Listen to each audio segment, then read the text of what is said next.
Everybody, welcome back to Jackie Reacts to Classic Metal, officially episode 2. Our last episode on Grindcore was kind of a special edition, didn't really fit with the theme of the series. Right. So this is the official second episode of Jackie Reacts to Classic Metal. I am Justin, this is Jackie. And today... And this is quarantine hair! So is this. Or she calls it cat hair. That's cat I have hair. cat hair. Yeah. So we're going to be going all the way back today to the birth of heavy metal with the album that is Black. widely considered to be the first true heavy metal album by the first true heavy metal band. Okay. And that band is Black Sabbath. Black Sabbath. And we're going to be reviewing the title track from the first album, which is also called Black Sabbath. So this is Black Sabbath by Black Sabbath on the album Black Sabbath. Black Sabbath. And just, if you guys could, I mean, we can't show you our dog, but our dog is our audience right now, and she's just very intently watching us. She's worried. She's afraid that like a satanic mass might break out once this starts. It's been a dark and stormy day in Houston this evening, so this will be quite fitting. So as usual, we will be stopping the track intermittently so that Jackie can make a point or ask a question, anything that comes up. And FYI, I know zero about classic metal, and so I'm learning. So yeah. You ready? I'm ready. Are you ready for this Black Mass from Black Sabbath? Yes. Yes. So without further ado, this is Black Sabbath by Black Sabbath.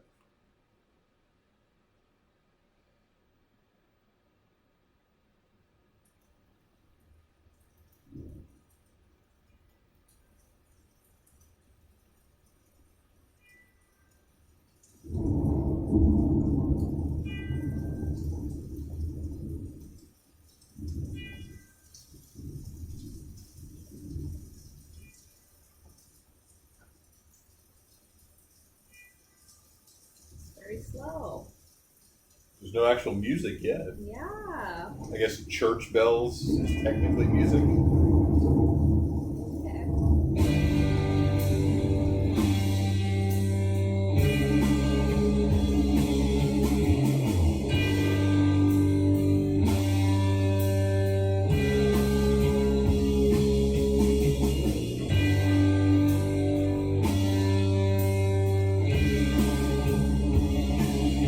Okay, I want you to pay close attention to the lyrics when they come in. Don't worry. Well, maybe worry.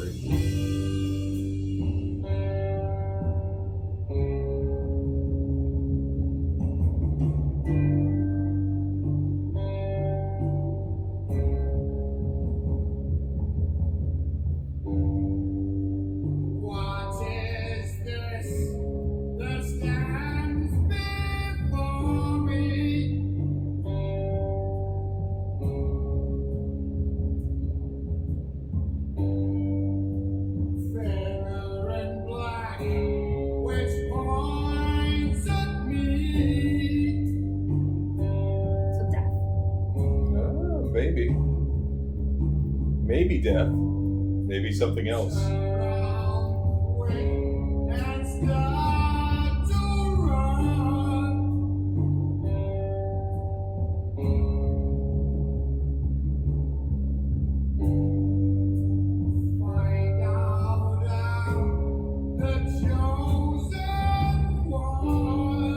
What about the chosen one? It says, find out that I'm the chosen one.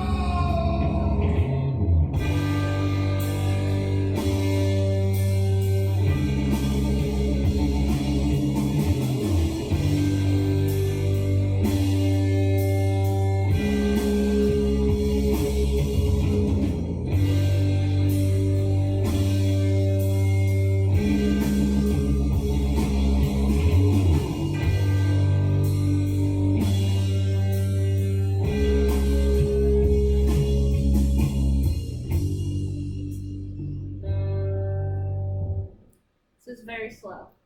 Yes. For now. Okay. It's very slow. So who's this dark figure in black, and why is he the chosen one? Am I gonna find Well, out your later? initial guess was that the figure is death. Not a bad guess. Okay. Not necessarily an accurate guess either. Okay. We shall see.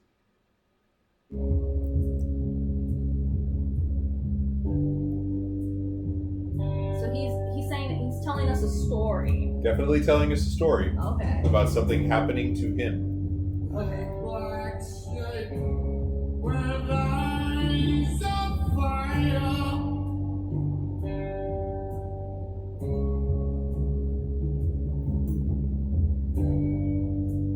Telling people their desire. Very much desire. Telling people their desires. Okay.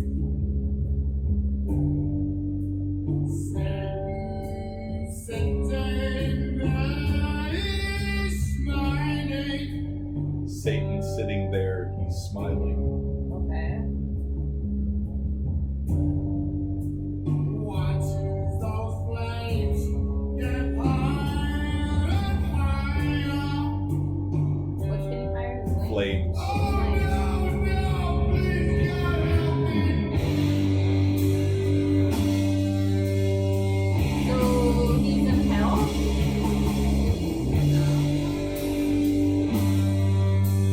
So he's been chosen to go to hell. Yes. Okay. There's an interesting story that goes with this as well.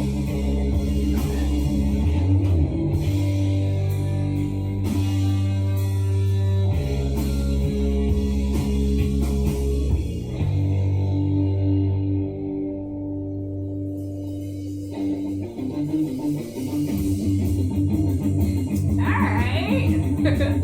I'm digging this. To the end, my friend. Satan's come around the bend. Wait, what about the bed? Satan's come around the bend. Okay. Just this scared. The people better go and beware. No, no, please, no. And what about the people who wear it? People better beware. Satan's coming to get us. Whoa!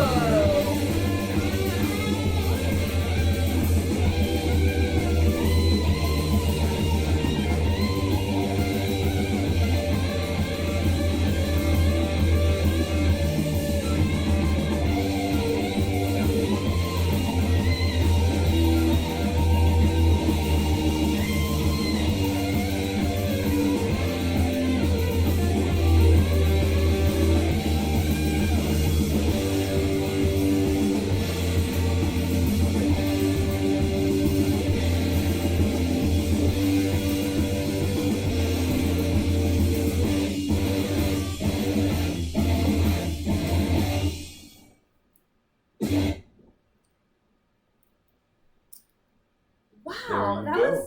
that was 6 minutes, guys, and I will say, like, it didn't feel like it was 6 minutes. Like, I was actually enjoying it. That, because a lot of times you play music, no offense, but it sounds like these really long, like, chapters. And it's like, okay, what is it going to end? Like, it just seems so repetitive. Right. And this wasn't repetitive. Like, it was kind of like, I guess maybe, I don't know, a play of some sort. Like, you know, it had like a beginning, it had a middle, it had an end, and it just kind of, you know, it grasped my attention throughout it. Well, you said that it sounded like it was a story. Yes. And in a sense it is. So the lyrics were actually written by the bass player. The bass player Geezer Butler Okay. wrote most of the lyrics on the early Sabbath stuff. Okay, so who is Black Sabbath? Who are Black Sabbath? Yes. Black Sabbath are a British band. Okay. They started in the late 60s as a blues band called Earth. A blues A band. blues band. Okay, you're gonna have to play some of their blues music. It's out there. It's curious. rare, but it is available. There are like demo recordings of some of the Earth stuff Okay. that are floating out there. I'm sure you can find them online digitally. Mm. But their first official release was as Black Sabbath, not as Earth. Okay. Right? So there was no label deal for Earth. There were no albums pressed officially for Earth. Oh, okay. So they didn't record things? Yeah, there's demos out there. Okay. There's demos. Okay. So they started off as kind of a blues band in England, and part of the reason they have a heavier sound is because the guitar player, Tony Iommi, was in an industrial accident while he was working. I think it was like a sheet metal shop or something like that. But he was working, his job was to work the machine where you push the sheets of metal into the cutter, and the blades would come down and cut the metal sheets. So it's his last day on the job. My understanding is they already had a record deal. They hadn't recorded yet, but they were already like in negotiations to cut an album. And he's working, it's his last day on the job, of all things, last day. And the cutter comes down on the tips of his fretting hand. So on, I believe it's two of his fingers on his fretting hand. Iommi's left-handed, I believe, so his fretting hand would actually be his right hand. But what two of the fretting fretting is the hand on the guitar neck. Okay. Making all the chord shapes. Oh. Okay. Right? So he cut off the fingertips on two of the hands. Oh my God. Two of the fingers, rather. And so he had to develop a way to play guitar that wasn't excruciatingly painful for him. Because you can't press on the strings comfortably with these little raw, I imagine you have so many little healed nerves tips. Here. Yeah. Yeah, you have so many nerve endings in your fingertips. Right. So he would melt wax and make his own little prosthetic fingertips, and then cover them in like leather wrapping, right? So they're like little wax fingertips that he would wrap in leather, and he would wear those so that he could fret and hold down the strings to make the chords and the shapes that he needed on guitar. Interesting. But it was still painful with regular strings at a regular tuning. Okay. So he found that if he used lighter gauge strings, so thinner strings, and he tuned the guitar down, meaning tuning the strings lower, it was more comfortable for his fingers to play the guitar. So this whole deeper, darker sound is largely attributed to he had to find a way to comfortably play after his injury. And it just so happens that the steps he took to be able to comfortably play also resulted in this darker, heavier, evil-er sound. Right. Right? And that's pretty interesting, there's just so much, there's the kind of creativity that's born out of necessity. You're put in a situation and you have to just figure out how to make things work. And then there's a kind of creativity that comes from a place of like, well, I'm already secure, I already have what I need, and I just can diligently just plug ahead. Right. Yeah. So this is pretty cool that this is creativity coming out of adversity. Exactly, yeah. So that's one of the key components to how Black Sabbath got their signature sound. Okay. Another component is the vocalist is Ozzy Osbourne. This is the band that Ozzy Osbourne came from. Before he was just Ozzy Osbourne solo, he's the classic singer of Black Sabbath. Okay. He's the original vocalist for who Black that Sabbath. Is. So Ozzy's vocals are another component in that darker, more wicked, paranoid, really, no pun intended, paranoid sound that Black Sabbath had. Is Ozzy's sometimes out of key, definitely always sounding a bit paranoid and a bit manic, right? Yeah. This is not a singer who's like technically great. Okay. This is a singer with an iconic voice that just meshes so well With the sound. with the sound of the music, Okay. right? Ozzy wouldn't work. You couldn't take Ozzy as a singer and put him in any band and have him excel in that band.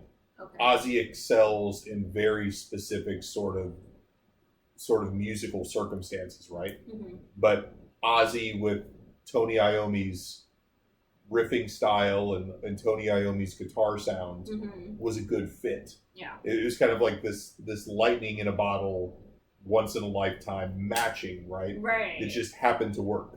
And it was just necessity, right? Iommi got that guitar sound out of necessity because that's what was comfortable for him to play. Mm-hmm. And it just so happened that the only guy they could find, Ozzy effectively got the job because he had his own PA, right? Okay. So it's like, well, you've got a PA, I guess you could be the singer. And it just happened Right. to be that his voice worked with what they were doing. It's like, I guess it was chance, right?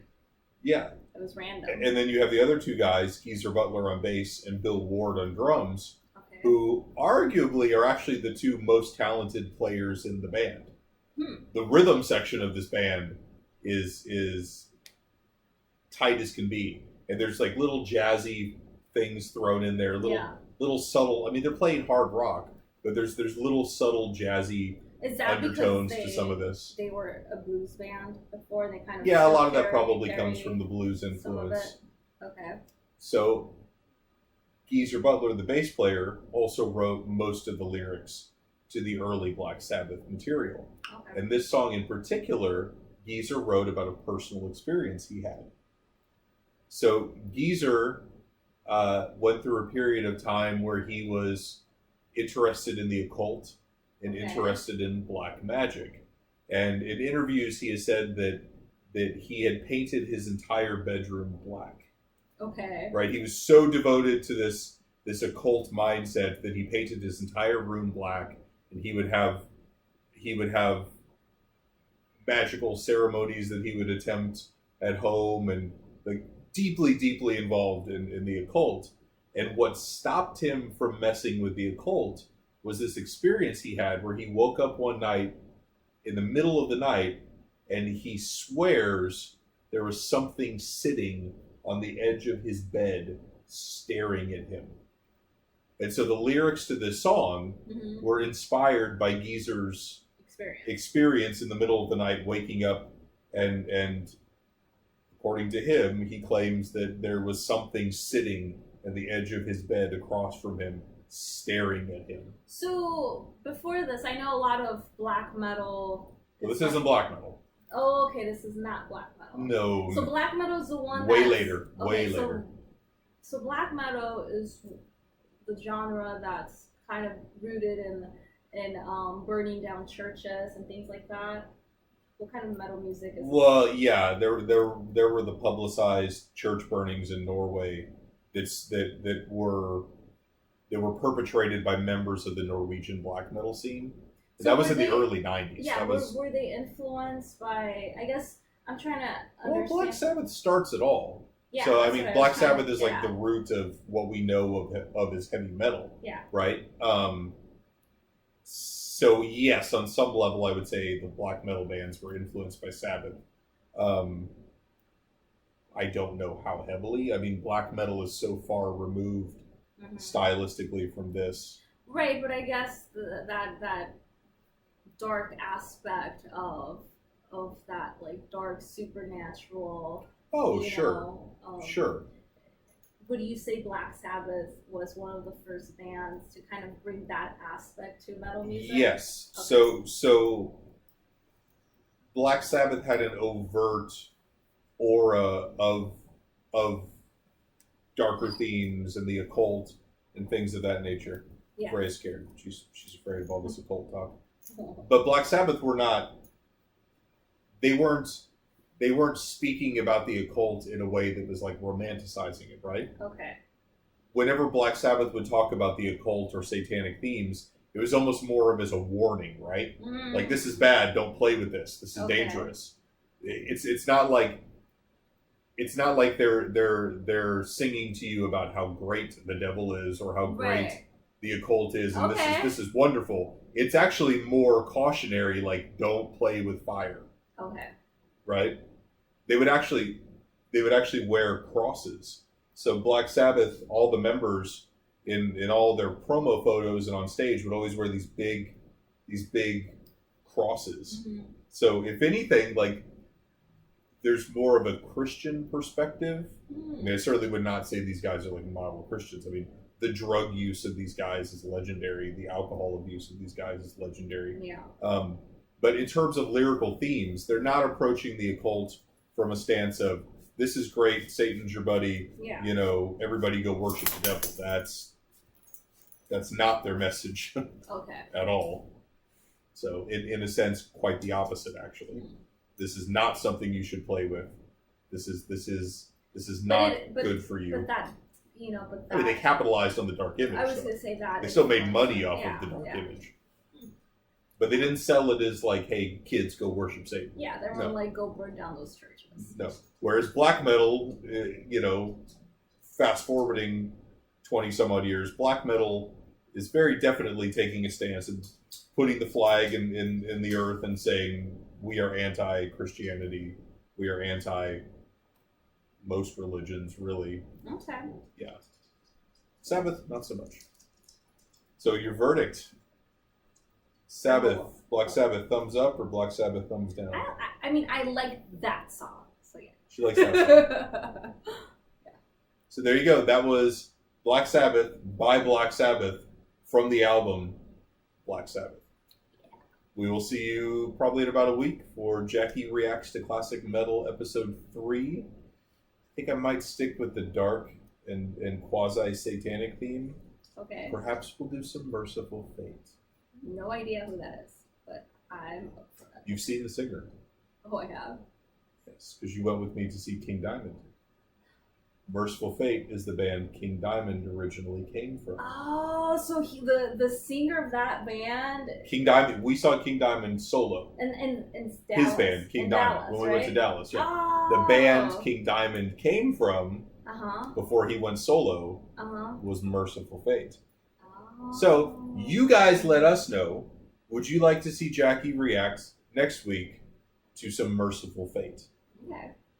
Let us know. Until then, adios.